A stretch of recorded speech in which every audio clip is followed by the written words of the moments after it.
حضرت علی ابن ابی طالب علیہ السلام۔ فتنہ و فساد میں اس طرح رہو جس طرح اونٹ کا وہ بچہ جس نے ابھی اپنی عمر کے 2 سال ختم کیے ہوں کہ نہ تو اس کی پیٹھ پر سواری کی جا سکتی ہے اور نہ اس کے تھنوں سے دودھ دوہا جا سکتا ہے۔ جس نے طمع کو اپنا شعار بنایا اس نے اپنے کو سبق کیا، اور جس نے اپنی پریشانی حالی کا اظہار کیا وہ ذلت پر آمادہ ہو گیا، اور جس نے اپنی زبان کو قابو میں نہ رکھا اس نے خود اپنی بے وقتی کا سامان کر لیا۔ بخل ننگ و عار ہے اور بزدلی نقص و عیب ہے، اور غربت مرد زرق ودانہ کی زبان کو دلائل کی قوت دکھانے سے عاجز بنا دیتی ہے، اور مفلس اپنے شہر میں رہ کر بھی غریب الوطن ہوتا ہے، اور عجز و درماندگی مصیبت ہے، اور صبر شکیبائی ہے، شجاعت ہے، اور دنیا سے بے تعلقی بڑی دولت ہے، اور پرہیزگاری ایک بڑی سپر ہے۔ تسلیم و رضا بہترین مصائب اور علم شریف ترین میراث ہے، اور علمی اوصاف خلعت ہے، اور فکر صاف شفاف آئینہ ہے۔ عقل مند کا سینہ اس کے بھیدوں کا مخزن ہوتا ہے، اور کشادہ روئی محبت و دوستی کا پھندہ ہے، اور تحمل و بردباری عیبوں کا مدفن ہے۔ یا اس فقرے کے بجائے حضرت یہ فرمایا کہ صلح صفائی عیبوں کو ڈھانپنے کا ذریعہ ہے۔ جو شخص اپنے کو بہت پسند کرتا ہے وہ دوسروں کو ناپسند ہو جاتا ہے، اور صدقہ کامیاب دوا ہے، اور دنیا میں بندوں کے جو اعمال ہیں وہ آخرت میں ان کی آنکھوں کے سامنے ہوں گے۔ یہ انسان تعجب کے قابل ہے کہ وہ چربی سے دیکھتا ہے اور گوشت کے لوتھڑے سے بولتا ہے، اور ہڈی سے سنتا ہے اور ایک سوراخ سے سانس لیتا ہے۔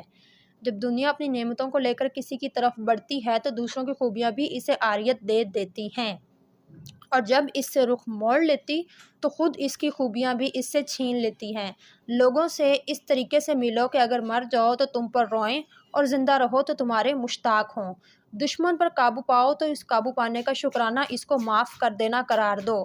لوگوں میں بہت درماندہ وہ ہے جو اپنی عمر میں کچھ بھلائی اپنے لیے نہ حاصل کر سکے، اور اس سے بھی زیادہ درماندہ وہ ہے جو پا کر اسے کھو دے۔ جب تمہیں تھوڑی بہت نعمتیں حاصل ہوں تو ناشکری سے انہیں اپنے تک پہنچنے سے پہلے بھگا نہ دو۔ جیسے قریبی چھوڑ دیں اسے بیگانے مل جائیں گے۔ ہر فتنے میں پڑ جانے والا قابل عتاب نہیں ہوتا۔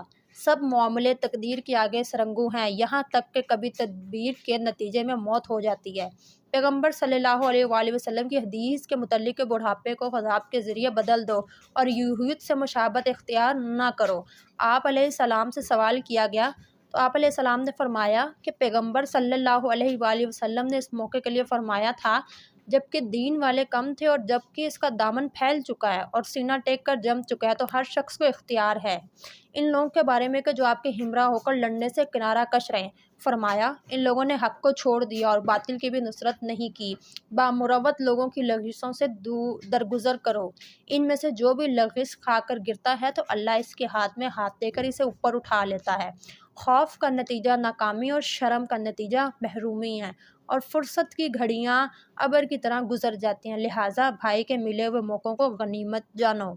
ہمارا ایک حق ہے، اگر وہ ہمیں دے دیا گیا تو ہم لے لیں گے، ورنہ ہم اونٹ کے پیچھے والے پٹھوں پر سوار ہوں گے۔ اگرچہ شب روئی طویل ہو، جیسے اس کے اعمال پیچھے ہٹا دیں، اسے حسب و نسب کے آگے نہیں بڑھا سکتا۔ کسی مضطرب کی داد فریاد سننا اور مصیبت زدہ کو مصیبت سے چھٹکارا دلانا بڑے بڑے گناہوں کا کفارہ ہے۔ اے آدم علیہ السلام کے بیٹے، جب تو دیکھے کہ اللہ تجھے پے در پہ نعمتیں دے رہا ہے تو اس کی نافرمانی کر رہا ہے تو اس سے ڈرتے رہنا۔ جس کسی نے بھی کوئی بات دل میں چھپا کے رکھنا چاہی وہ اس کی زبان سے بے ساختہ نکلے ہوئے الفاظ اور چہرے کے آثار سے نمایاں ضرور ہو جاتی ہے۔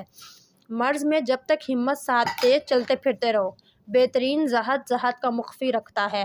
جب تم پیٹھ دکھا رہے ہو اور موت تمہاری طرف رخ کیے ہوئے بڑھ رہی ہے تو پھر ملاقات میں دیر کیسی؟ ڈرو اس لیے کہ باخدا اس نے اس حد تک تمہاری پردہ پوشی کی ہے کہ گویا تمہیں بخش دیا ہے۔ حضرت علیہ السلام سے ایمان کے متعلق سوال کیا گیا تو آپ نے فرمایا ایمان 4 ستونوں پر قائم ہے: صبر، یقین، عدل اور جہاد۔ پھر صبر کی 4 شاخیں ہیں: اشتیاق، خوف، دنیا سے بے تنائی اور انتظار۔ اس لیے کہ جو جنت کا مشتاق ہوگا وہ خواہشوں کو بھلا دے گا، اور جو دوزخ سے خوف کھائے گا وہ حرامات سے کنارہ کشی کرے گا، اور جو دنیا سے بے تنائی اختیار کرے گا وہ مصیبتوں کو سہل سمجھے گا، اور جسے موت کا انتظار ہوگا وہ نیک کاموں میں جلدی کرے گا۔ اور یقین کی بھی 4 شاخیں ہیں: روشن نگاہی، حقیقت رسی، عبرت اندوزی اور عقلوں کا طور طریقہ۔ چنانچہ جو دانش و آگاہی حاصل کرے گا اس کے سامنے علم و عمل کی راہیں واضح ہو جائیں گی، اور جس کے لیے علم و عمل آشکار ہو جائے گا وہ عبرت سے آشنا ہوگا، وہ ایسا ہے جیسے وہ پہلے لوگوں میں موجود رہا ہو۔ اور عدل کی بھی 4 شاخیں ہیں: تہوں تک پہنچنے والی فکر اور علمی گہرائی اور فیصلہ کی خوبی اور عقل کی پائیداری۔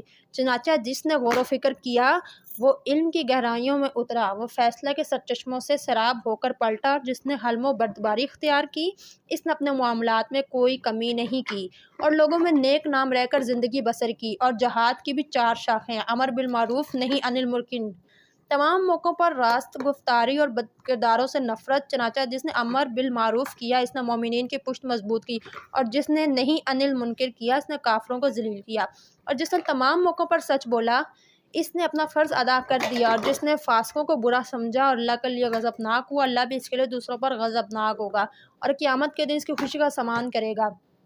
کفر بھی 4 ستونوں پر قائم ہے: اختلاف تو جو ہے جتاموں کو کاوش کرتا ہے وہ حق کی طرف رجوع نہیں ہوتا، اور جو جہالت کی وجہ سے آئے دن جھگڑے کرتا ہے وہ حق سے ہمیشہ اندھا رہتا ہے، اور جو حق سے منہ موڑ لیتا ہے وہ اچھائی کو برائی اور برائی کو اچھائی سمجھنے لگتا ہے اور گمراہی کے نشے میں مدہوش پڑا رہتا ہے، اور جو حق کے خلاف ورزی کرتا ہے اس کے راستے بہت دشوار اور اس کے معاملات سخت پیچیدہ ہو جاتے ہیں اور بچ نکلنے کی راہ اس کے لیے تنگ ہو جاتی ہے۔